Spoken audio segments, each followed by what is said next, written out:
Hey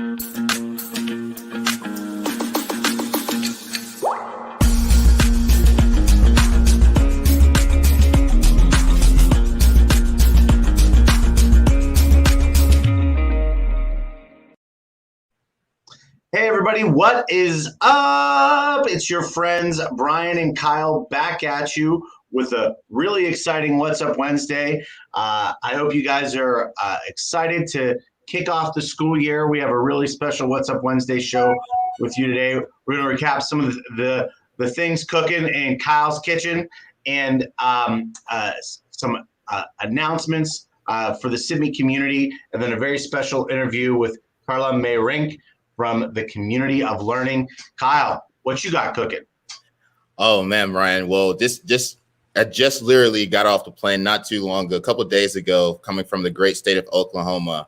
I had the great chance to attend the Oklahoma Educational Leadership Conference. So there's a lot of talk about, of course, COVID and how schools and districts are adjusting to the needs for the students, as well as teachers and parents, but also talk about those ESSER funding as well, about how can schools and districts improve those learning gaps coming up for this upcoming year. So there's a lot of talks about what's coming up in education, great talks, conversations.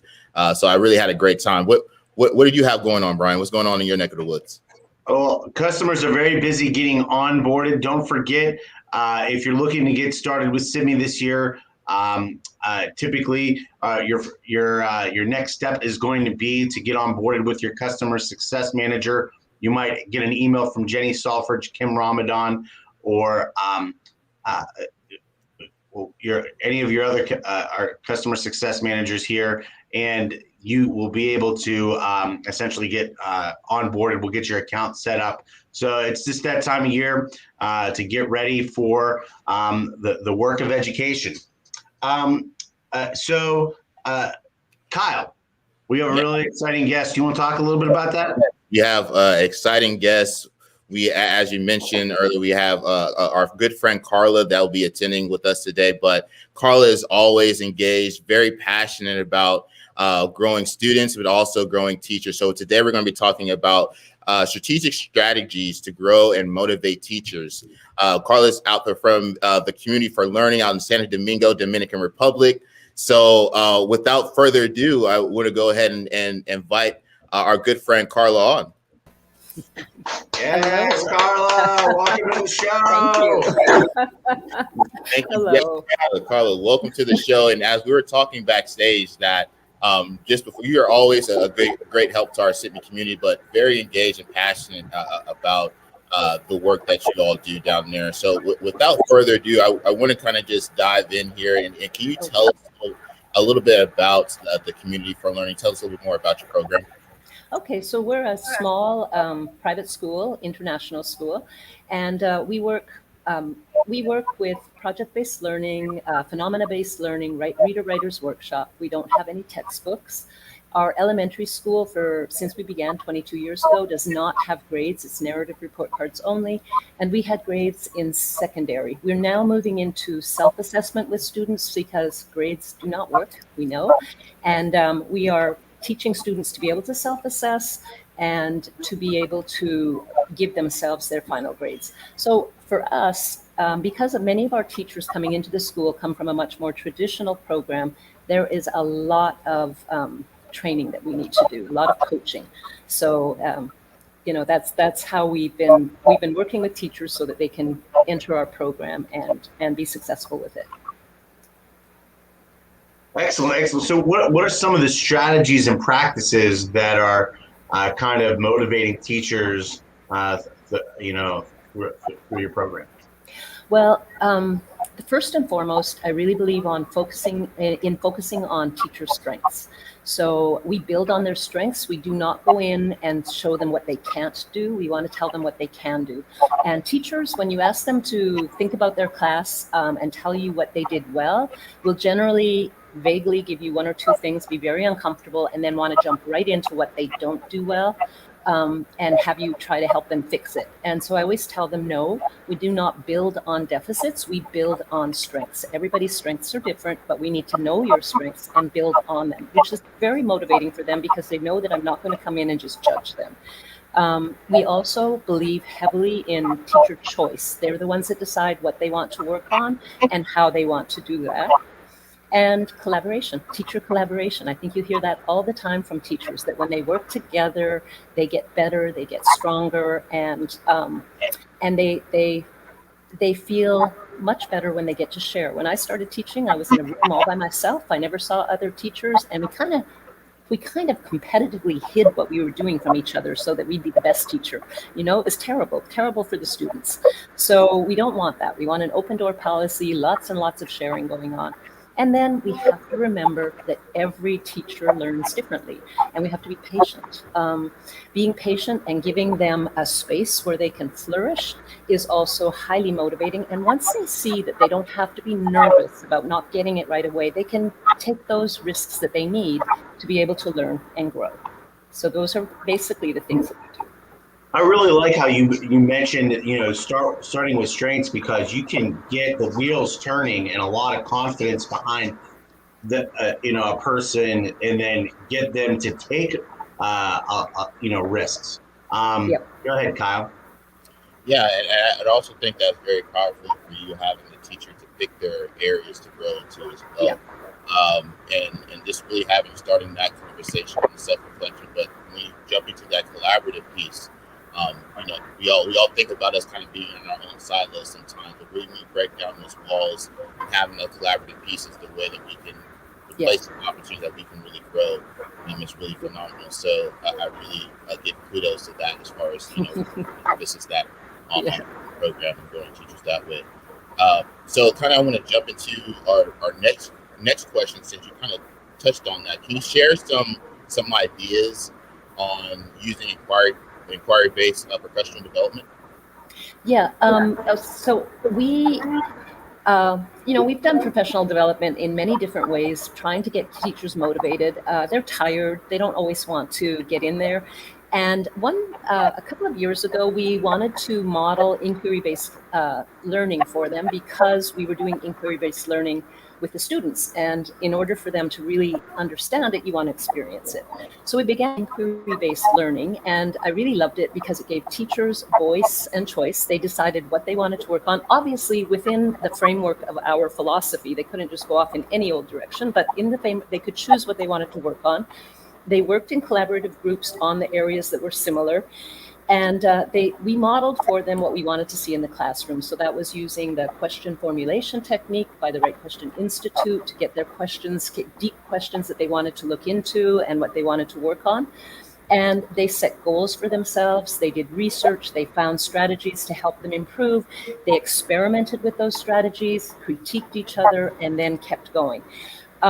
It was a really great way to model risk-taking for them so that they could understand how students feel. And we did it as a 6-week unit, but teachers needed more time, so we extended it. And by the end of it, they said, can we just do PD like this all the time? They loved it. It was so much more interactive, so much more helpful for them. And it touches on all the things that teachers need in professional development. Plus, it models what we wanted them to be doing in the classroom, which is, a strength in itself. Definitely. And when you think about, and how you mentioned earlier, being innovative, how you grade your students, we also all have to be innovative in the way how we think about professional development as well. So that's a great emphasis, Brian, to bring in anything on that. Pardon me? Oh, I'll pass it to Brian. Brian. Okay. This is some really great information. Teachers really want to stick with that. How does CIMI contribute to that process? Okay, so it has been great. At first, it was nerve-wracking, and also we began with CIMI when we were remote, so we didn't even really know how to coach remotely. We were very uncomfortable with sitting in a classroom and staring at people with our picture up there. It was just awkward, because we're used to walking around the classroom and helping the teacher out a bit while we're coaching. And this was just really, really awkward. So we kind of held off a bit. And we knew that teachers were going to be very uncomfortable with videoing. So we started out by using the best practices library. I just love that feature. It is such a great way to empower teachers. So we took clips of their best moments in the classroom and we put them in the best practices. And we'd ask them, can we put them up? I have yet to have a teacher say no. They love it. They feel, it's a compliment. Your teaching is so good. We want to share it with everybody else.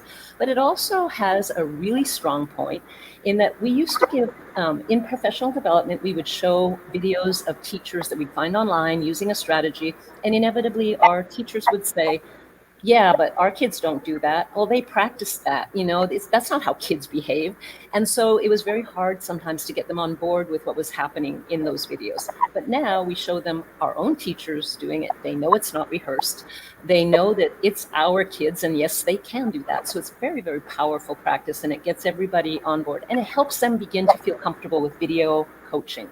The other thing that for us was incredibly helpful was the goal setting feature. Because during the inquiry, we did a lot of goal setting.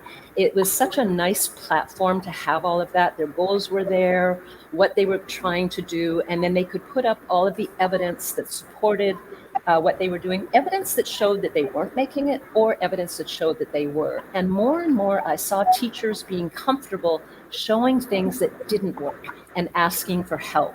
And when we started out, that certainly wasn't the case. When you showed a video, it was going to be perfection. So they grew in that way with their ability to learn from each other. And then the other thing that was helpful to us in PD was the fact that Sydney has huddles. So our teachers that were working on some similar inquiry would be in a huddle together. And then over time, we developed a protocol where one of them would say to the others, I need help with something. I'd like some feedback on my class. And they would ask for specific feedback, like perhaps my questioning technique. I'm trying to ask better questions, but I'm still getting nothing from the students. Help me out with that. They show their video, the teachers give feedback, and it's such an interactive, rich experience. The people watching the video also learn, and they really become such a good, strong team this way. They begin to trust each other more, feel comfortable with each other. I just find that videos are powerful. When you show a teacher something that's happening in the classroom, for instance, if you say to a teacher, sometimes your tone can be a little harsh, they have to either believe you but you can't hear your own tone in your head. Often you don't know what you sound like. But when you say, hey, have a look at this, what do you think? And they look at it and they're like, oh, I didn't know I came across like that. And then they can work on changing it. So video is a super powerful way to do it, but it has to be used, for me in any case, I think it has to be used strategically so that you're not just pushing a teacher down with negative stuff. You are building them up and letting them see certain things that they then want to improve on. So for us, Sydney has been like a godsend, really. It really has helped in so many ways. Those were some amazing points. Wow. I think she touched on almost every area of the platform and how it builds teachers. And TJ Hoffman's going to appreciate that you touched on one of the episodes we did with him on excellence archaeology, sharing teachers sharing best practices in our best practice library. Wow. Kyle, you had something to say. Go ahead. Well, no, I was saying that it truly is a community for learning that you're building. So not only with the students, but also with the teachers. Yeah. And you mentioned building a best practice library, and you can only think about, especially some new teachers, developing teachers, once they see themselves, once they make it to the best practice library, the confidence build of that teacher, but then also the culture that is being built there too as well. Being able to share, having a teacher say, hey, well, I have some questions about how I can get better, may not necessarily be their coach. It may be a peer that they can work with. And like I said, tearing down those walls, we don't have to be in silos now, right? We can also be collaborative and learn and grow that piece. So you talked about some great, awesome, great points there. So I know that we're definitely excited that you're doing some great Yeah, things. and my feeling is if you want your kids learning, you need to have a community of learning, of people that all feel the same way. And in education, we're never finished, right? There's always something new to learn. So that's what makes it fun. Carla, I got the last question. Go ahead. What were some of the key factors you considered when, in this work?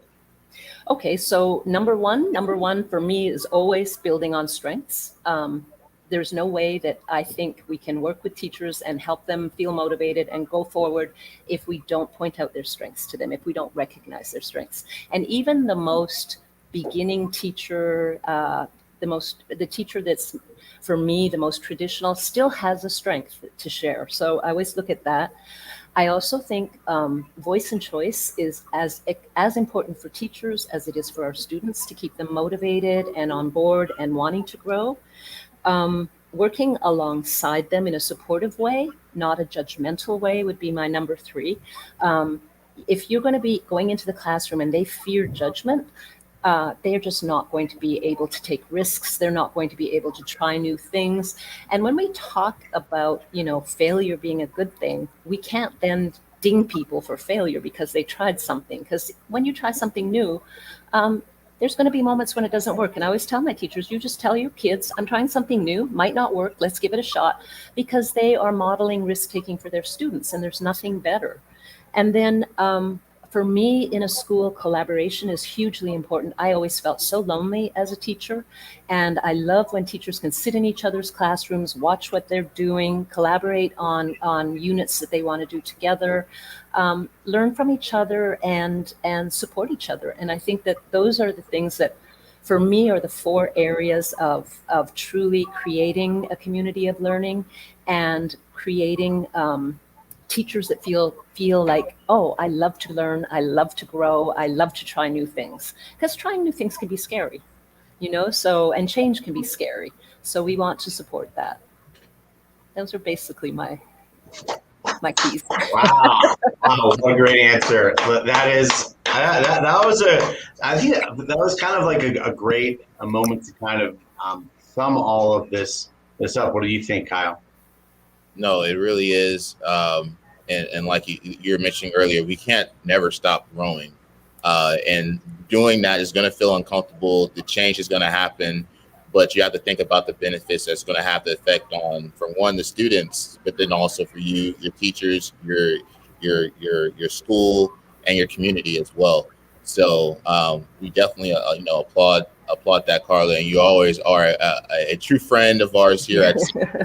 I've really enjoyed working with this platform, I have to say, and you guys keep putting better things in and improving on it and bringing new things to it. So it's always kind of exciting to see what's coming up and how we're going to implement that with the teachers. And I have to say, it wasn't all a positive reaction when I first introduced it. It was like, huh? And but it's been a great experience. I really, really enjoy it. So thank you. Carla, I do have a throw-in question. Can I try? Mm-hmm. What would you say to folks that would say Sydney is not for them for this year? Oh, I would say that I completely understand where they're coming from. It took me a little while to get on board. However, it is such a powerful way to learn. And because it's such a rich platform, you can start by using just little parts of it as you get used to it and then add more things to it. I think part of the problem that I had in the beginning is I'm the kind of person that just likes to jump in with both feet and do everything. And that can be very scary to everybody. So I had to back off and begin a little slower and start building it up. But honestly, it is such a great platform. It's like we used to do everything on different Google Docs, and we'd have slides, and teachers would reflect here, and I had to keep looking for things. With Sydney, what I really love is that everything is in one place. I can easily go there and click through and see what the teachers are doing. I can't really imagine now doing what we're doing without it. So I would say, it's new, and it's a little bit scary at first, but you won't regret it. That's definitely what I would say. All right. Carla Meyrink from the Community for Learning in the Dominican Republic. Thank you so much for Thank you for joining having us me. today. It was a pleasure. Appreciate you. Thank you. Thank you. Bye-bye. Well, Brian, what a powerful interview there. And like I said, she is really building a community for learning down there in Santo Domingo, Dominican Republic. So we're definitely, like I said, we're always great to have our friend Carla here, discussing those topics about what anytime we're able to get a user that's that has thought out how they'll use SIBME and taken the platform through an entire year or more to kind of share their experience, I think it passes on a lot of wisdom and experience onto the community. Carla, we got some shout outs. Well, yeah, I want to give some shout outs to the folks who I met down in Oklahoma, the OK State, last week at the Oklahoma Educational Leadership Conference, the conversations that I had, and then really just the great things that they're doing and the innovative teachers and leaders as well that are attending the conference. So those are my shout outs. Do you have any shout outs, Brian? Man, I got so many. I don't know where to begin, though. I got 3-year subscribers back from the Capital Regional Education Center. They've got an exciting residency program and also virtual coaching program in Connecticut. That is a small state, but making big wins in the Capital Regional Education Center. Really was proud of the work I've done with them recently.